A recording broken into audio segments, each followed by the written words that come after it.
Hello students, here again we are back with acid, bases and salt. This is the second lesson that we are going to take it from the acid, bases and salt. This is part 2, let me call it as. Here we are going to see about the physical properties of acid and chemical properties of acid. It's very simple, just take a note. It is so easy that if you just go with this video for only just once, you will be learning it and you can just remember it also. In physical properties of acid we have 5 and chemical properties we have as many as 6. So first point to go with the physical properties is that all acids are showering test. So any type of acid which you take it, you will feel it that it is showering test, but be sure that many of the acids are corrosive. It will burn your tongue if you take it. So here you see all the acids are shower, they are corrosive to the skin. Yes, there are some acids which are very corrosive and there are some acids which are less corrosive. Like some important corrosive to skin includes concentrated sulfuric acid, that it charts the skin, it will just burn the skin, it will make it to black charcoal. So remember, H2SO4 it will give, if you put just on the skin, it will make it permanent black because it is forming charcoal. Here this is nitric acid, it reacts with the protein present in the skin to form xanthoprotic acid and it is yellow in color, and while you take concentrated HCl it will be amber color.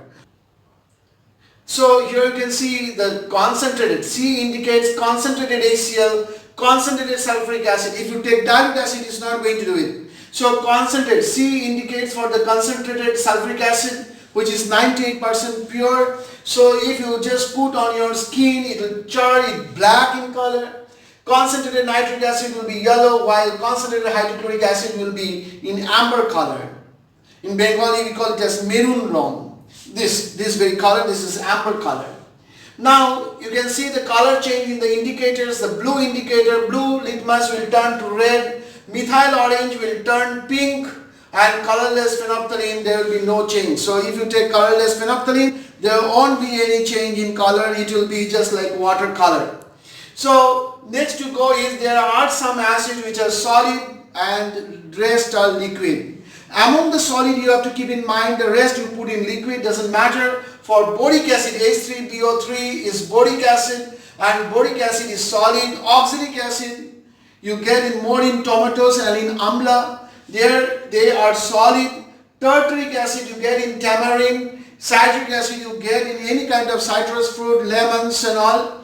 So citric acid and phosphoric acid. A very interesting thing is about the tartaric acid and the citric acid, they differ from one another with C2 and H2. So tartaric acid, if you add more C2 and with a hydrogen more 2, you get this picture, that is citric acid and tartaric acid. So boric acid, oxalic acid, tartaric acid, citric acid, phosphoric acid, these are solid. The rest usually are found to be liquid. There is nothing called gaseous acid and so on. So the next, the solid or liquid, if you they are conducting electricity in their aqueous state. In aqueous state they will be conducting electricity because they break up into ions and the ions are the carrier of electricity here. So let us go now to the chemical properties of acids. In knowing the chemical properties of acids, the first thing that you should keep in mind and you know about it is all dilute acids, usually which are a bit strong enough, or mineral acids, dilute. Remember the word dilute is very important here. If you take concentrated it will not work. So dilute acids reacts with a metal which are present above hydrogen in their reactivity series. By this time I think you know it about the reactivity series or the activity series, and there whatever the metals like potassium, sodium, calcium, magnesium, aluminium, zinc, iron, tin, lead and so on, which are above hydrogen in the activity series or reactivity series, they react with the dilute acids to give hydrogen. Here are some examples like magnesium and zinc. They react with the dilute acid. Remember these are all dilute. These are dilute. So they react with the dilute acid. So I have written here DIL. DIL here means dilute. So they react with the dilute acid to give out hydrogen gas. And students, you know what is how you can identify hydrogen? So if you being a tapper, it just gives you with a pop sound and it burns with a blue flame. Two indicators for hydrogen gas, that is when you are bringing a tapper inside, it will just burst with a pop sound, and if you ignite it in the presence of oxygen, it will give you a blue flame. That is an indication for hydrogen. Neutralization reaction, you know that it's a reaction between an acid and a base to form salt and water only. This is very important, the word only, because if the salt and water is produced together with some other thing, then it is not a neutralization reaction. So neutralization reaction is a reaction in which an acid and a base reacts together to produce salt and water only. So you can see this is a base and this is the acid. They react together to produce salt and water. These are the two items, nothing more. There is no third item being formed, and so it is a neutralization reaction. So this is a base, this is the acid, and they form the salt, and they form here the water. So here you can see an acid base to produce salt and water is a neutralization reaction. Now if you go for our the third reactions for the chemical properties, to note about the chemical properties of acids, all the acids react with the carbonates and bicarbonates, but especially this should be a strong one. They react with carbonates and bicarbonates to give carbon dioxide gas together with water. If I take examples with Na2CO3 and NaHCO3, if I add here HCl,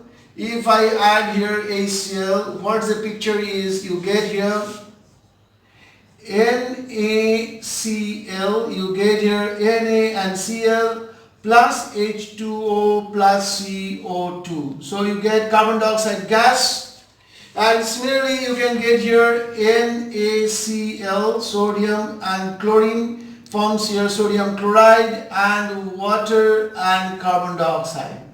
So carbon dioxide is liberated, being a gas, it gets liberated. So what is being sure is that wherever you are using carbonates or bicarbonates, it reacts with dilute acids. Remember that the acid should be a dilute one, that it reacts to produce the salt, it produces water and carbon dioxide. So Na and Cl and H2O and CO2, similarly here H2O and CO2 is formed. If you take sulfides and bisulfides, I will take similar examples like Na2SO3 and NaHSO3. If you take HCl here and HCl here, remember it should be a dilute one, the dilute HCl. Then what it forms is NaCl. It requires 2 moles to form NaCl, 2 moles of NaCl plus H2O plus SO2. So SO2 is forming as a gas. Similarly here you get NaCl plus H2O and SO2, sulfur dioxide is formed. Now the main thing is that here they produce carbon dioxide, here they produce sulfur dioxide, is almost similar. But how can you test for carbon dioxide? Carbon dioxide turns lime water milky. Here sulfur dioxide also turns lime water milky. So how you are going to differentiate between the two? The way is, sulfur dioxide, when you are passing through, remember student, when you are passing through orange colored, remember, orange colored potassium dichromate solution, acidified potassium dichromate solution, which is orange color, it is going to turn to green. So only sulfur dioxide can turn the acidified orange colored potassium dichromate to green, but carbon dioxide can't do it. This is how you are going to differentiate between sulfur dioxide and carbon dioxide. If we go for the fifth reaction between the chlorides, I will take examples with NaCl. I will take example with NaCl and here concentrated sulfuric acid. If I take concentrated, till now we have been using dilute, now concentrated. So what it happens is, it forms, if it is less than 200 degrees centigrade, it is going to form NaHSO3, NaHSO4, and it also produces HCl. It also produces HCl. So here 2 NaCl, H2 and Cl, NaHSO4, so 2 moles of NaHSO4. So NaCl reacts with sulfuric acid at a temperature less than 200 degrees centigrade to produce NaHSO4 and HCl. Similarly, if we take concentrated H2SO4 once more but put a temperature greater than 200 degrees centigrade, it is going to form Na2SO4. You require here 2 moles. So Na2SO4 plus 2HCl. So student, which one you will prefer? This is say A and this is B. Which one you will prefer? It is obviously you have to prefer less than 200 degrees centigrade. Why? For pretty 3 reasons. Number 1, less fuel will be used.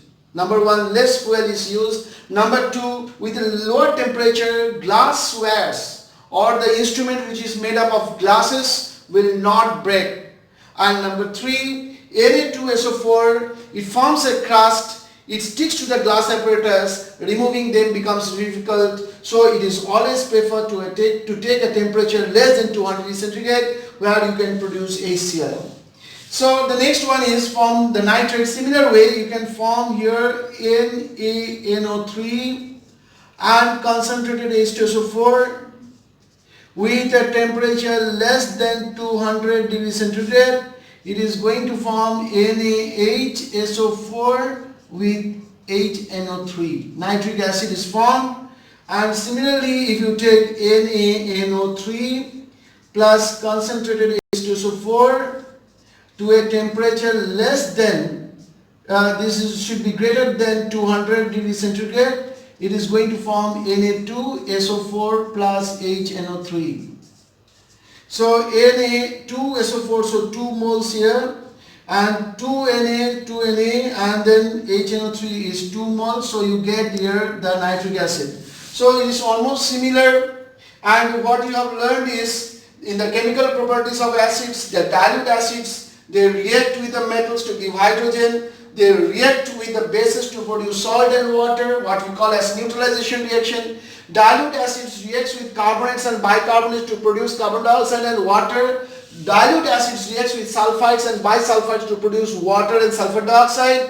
And concentrated acids like sulfuric acid, they react with the chlorides and nitrates to form hydrochloric acid or nitric acid. So this is all about the preparation of the acids, the physical properties of acids and the chemical properties of acids. And the last thing what you have to know is about the acid rain, like about the pollutions that is going up every day. There are a lot of non-metallic oxides, and these non-metallic oxides, when they come more and more, they react at a temperature during the time of lightning, they react with more oxygens and they form sulfur dioxide will become sulfur trioxide, nitric oxide will become nitrogen dioxide, and these oxides, they form multiple oxides, and these oxides, when they have the rain, when during the time of lightning and all, they form multiple oxides, and with the rain water they wash down in the form of acid rain, and this acid rain brings more and more casualties. How it just wear out the paints of the building, the calcium carbonate what is there in the limestones, they get washed off, and also the leaves of the vegetables and all the vegetations totally gets weared off. The water in the ponds and lakes becomes more and more acidic, the soil becomes more and more acidic.